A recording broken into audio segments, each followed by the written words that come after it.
All right, so I'm still working on this form. I've started to kind of push out the forehead more. I have this tool coming in the bottom here. You see this tool? Basically, anything with a round end is going to help me do this. And I'm starting to establish this kind of line up here that comes all the way down to like level with the eye. The ears are generally level with the eye, right? So I'm kind of running that line. Hair should be expressed as a volume with then a different texture. In this case, the hair is actually smooth and then the face has this kind of scarification. But it's kind of important here that I think about the forehead then hitting this line that is denoting the hair. Also, I'm noticing my nose is probably a little wide, so I need to start bringing that kind of in a little bit tighter to itself.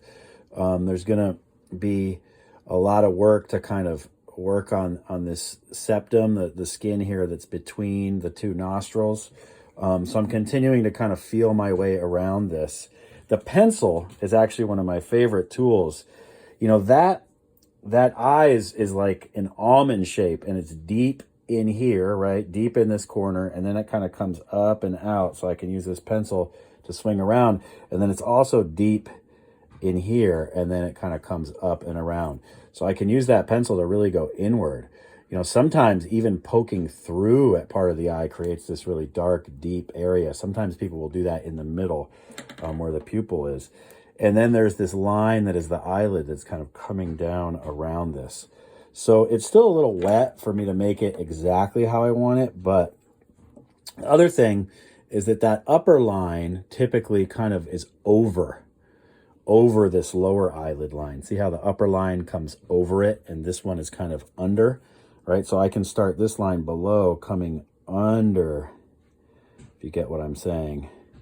And the line that I'm making with the pencil is not the line. It's where I'm pushing and building the clay up, right? That little extra amount of clay that's getting built up. So eyes it's gonna take some work for sure. But I'm continuing to kind of rough these areas in.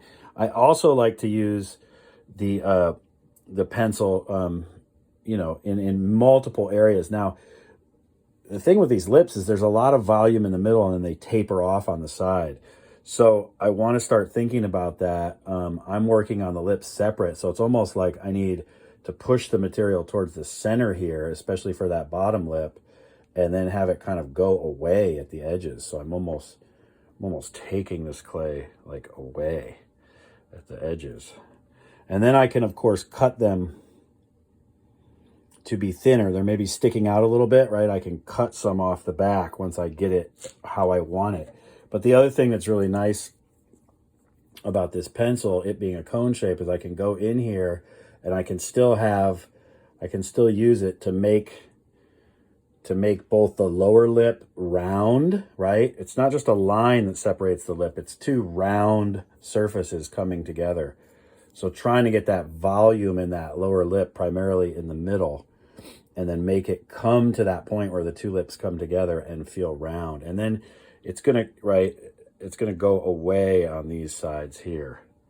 All right, so I'm gonna continue, and then there's those two rises and then that dip in the middle. I'm gonna continue to look at the form that I'm trying to represent and continue to work on all these things and just update you kind of as I go, okay?